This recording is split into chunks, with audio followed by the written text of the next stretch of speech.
Hey everyone, it's Marianne. I am using the March Hit Kit Club and the Project Life Kit to bring to you a new layout today. And I'm focusing on the Windowpane paper that you see me trimming up here.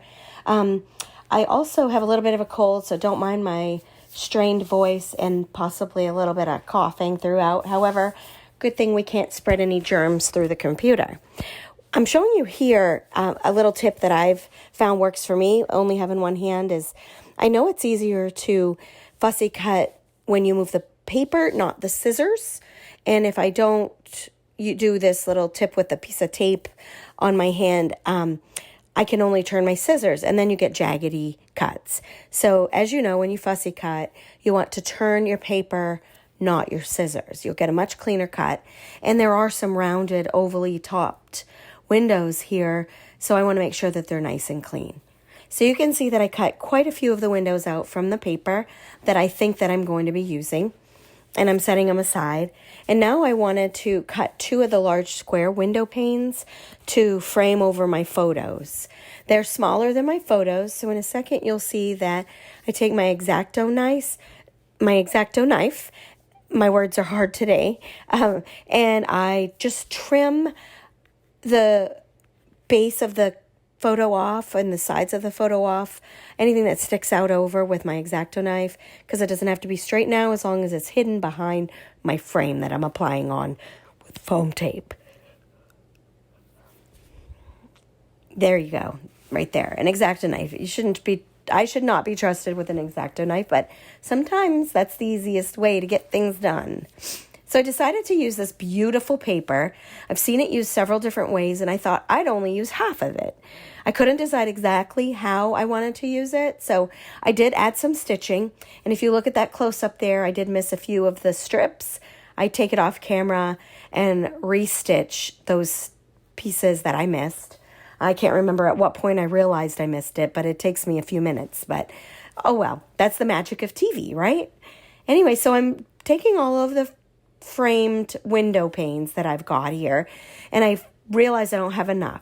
So I do go back to the others and cut some more, cut quite a bit more, actually probably most of the entire paper. So I've decided to trim out all of the colors of that striped paper, and I'm using the white pieces that you see as a guide on the spacing between my papers that I want to use.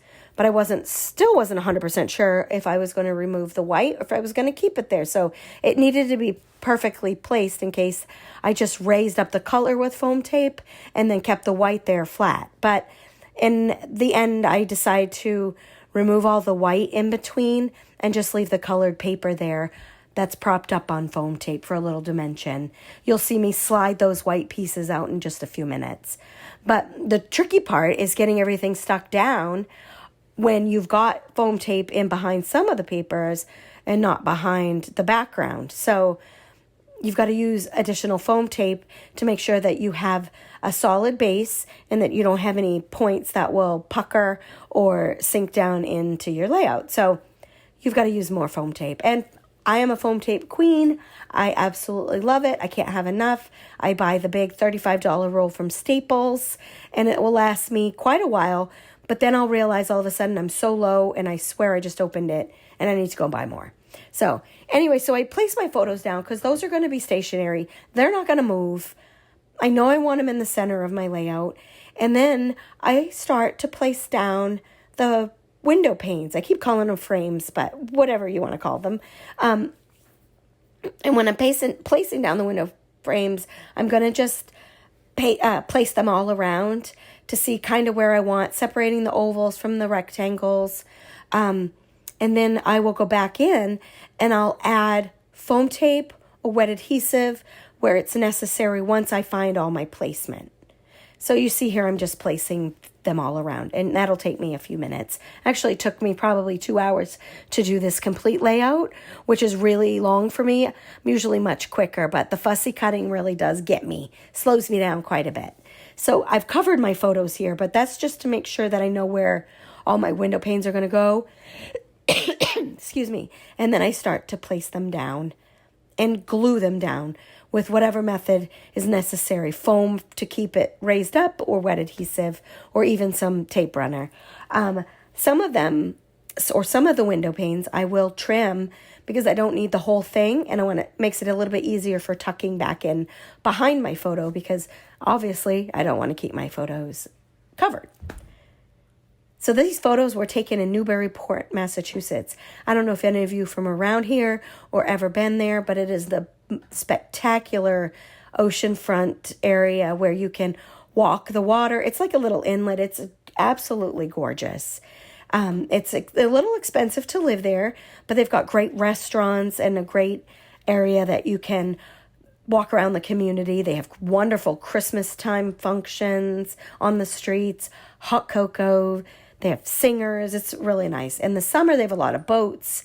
They have fireworks and street vendors. It's a really good place to go visit. So I always request to go there for my birthday.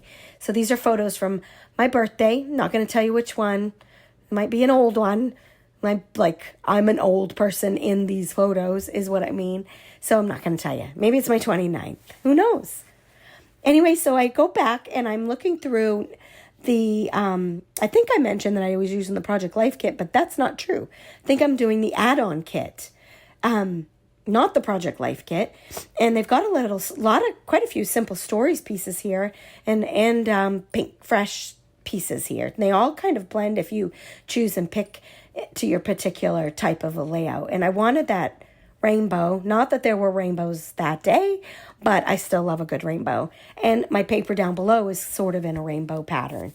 So then I stuck clouds and several circles, and you'll see me go back through towards the end. And I also add quite a few of embellishments, the bling embellishments, like the epoxy dots and the gems that are included in the kit. So there's quite a few options for just small embellishments here. And I really think it's fun to magnify what might be showing in my window panes. I try to use the window panes towards the front of the layout, that towards the top of the layering that would represent maybe a greenery piece or something like that. I didn't want to get into the whole book collections or anything because I'm actually outside in these photos, and I wanted it to kind of blend a little bit more realistically.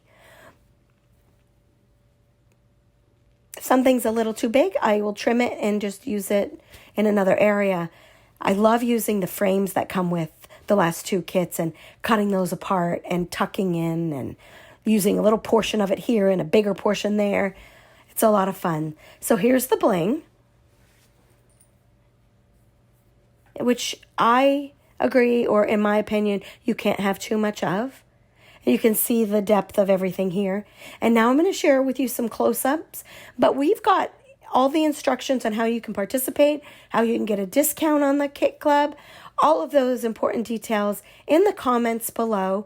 I'd love for you to hit the subscribe button, follow us along, and if you're interested in hearing more, just ask some questions in the comments, and we'd be happy to get back to you. Thanks for watching today. Hope you made it through my raspy voiced video.